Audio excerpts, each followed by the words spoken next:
کراچی کے رہائشی نزاکت خان اور ان کی بیگم کچھ عرصے قبل ذاتی کاروبار بند ہونے کے بعد اب گھر پر کاغذ کے لفافے بنانے کا کام کرتے ہیں اور یہی ان کا ذریعہ آمدن ہے۔ وہ کہتے ہیں کہ اخراجات میں مسلسل اضافے اور آمدن کم ہونے کے باعث ان کے مالی حالات زیادہ اچھے نہیں، بلکہ بعض اوقات تو قرض بھی لینا پڑتا ہے۔ میاں بیوی اپنے کپڑے، جوتے، بہت ساری چیزیں، بیماریوں کو بھی چھوڑنا پڑتا ہے، بس اپنے بچوں کو آگے رکھنا پڑتا ہے کہ بچوں کی ہر چیز پوری ہو جائے۔ ابھی دیکھیں سردی آئی، بچے تو یہ کہتے ہیں کہ گرم پانی ہو، تو گیس تو ہے نہیں۔ دوسرا یہ ہے کہ اگر الیکٹرک کی اگر ہم استعمال کرتے ہیں کہ چلو الیکٹرک سے ہو تو پھر وہ بجلی کا بل پے کرنا مشکل ہو جاتی ہے۔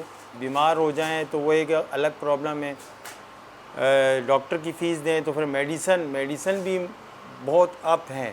ڈاکٹر کہتے ہیں کہ 6 اینٹی بائیوٹک کھانی ہے تو اس کی جگہ ہم 3 کھا لیتے ہیں۔ کچھ ماہ قبل پاکستان کا شمار سب سے زیادہ افراط زر والے ممالک میں تھا اور مئی 2023 میں مہنگائی کی شرح 38% ریکارڈ کی گئی، لیکن اعداد و شمار کے مطابق اب مہنگائی بڑھنے کی رفتار قدرے ٹھہر چکی ہے اور نومبر کے اختتام پر ماہانہ افراط زر 5% سے بھی کم ہے۔ آپ کی کرنسی سٹیبل ہو گئی تو 26% جو پچھلے سال اضافہ ہوا تھا مہنگائی میں because of devaluation of rupee کا، وہ ٹھہر گیا۔ جب وہ ٹھہر گیا تو 26% کم ہو گیا۔ جب وہ 26% کم ہو گیا تو اب اگر 32-33% اگر آتا تھا تو صرف رہ گیا آپ کا 6%، اور آئل کی پرائسز میں کمی آ گئی تو اس کا بھی امپیکٹ آ گیا۔ لیکن اگر مہنگائی میں کمی کا دعویٰ درست مان لیا جائے تو آٹے، دال، سبزیاں اور کھانے پینے کی دیگر اشیاء سمیت عام استعمال کی اکثر چیزیں سستی کیوں نہیں ہوئیں؟ ماہرین معاشیات کا کہنا ہے کہ انفلیشن میں کمی کا مطلب یہ ہے کہ ملک میں مہنگائی بڑھنے کی رفتار تھمی ہے، اور انفلیشن کا متضاد ڈی فلیشن ہے، اور پاکستان میں آخری بار ڈی فلیشن 1963 میں دیکھنے میں آئی تھی۔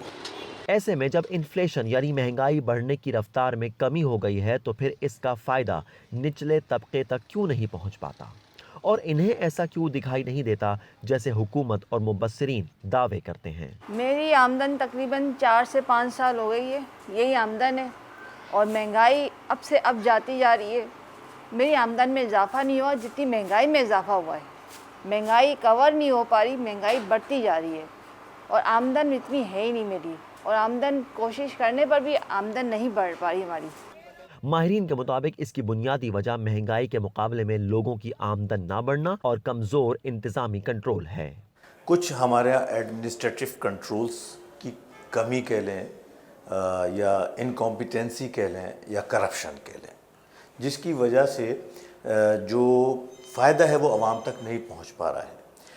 در حقیقت تمام کموڈیٹیز کی پوری دنیا میں قیمتیں اچھی خاصی کم ہوئی ہیں، پیٹرول کی ہوئی ہے، لیکن اس کا کوئی خاص کرایوں پہ کوئی امپیکٹ نہیں پڑا۔ یہ ہمارے پرائس کنٹرول کمیٹیز کا مینڈیٹ ہے، ان کا فرض بنتا ہے یا حکومت کا فرض بنتا ہے کہ ایڈمنسٹریٹو کنٹرول کے ذریعے اس طرح کی چیزوں کو کنٹرول کریں۔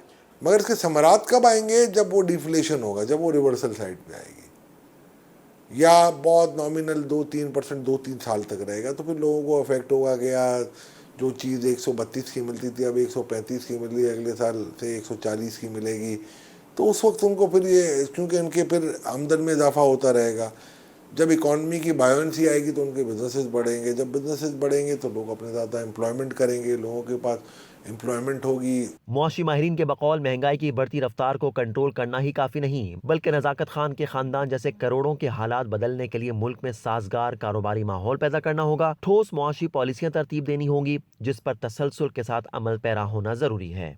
تبھی ملک کے 10 کروڑ سے زائد لوگوں کو غربت کی دلدل سے نکالنا ممکن بنایا جا سکے گا۔ Muhammad Saqib, Voice of America, Karachi.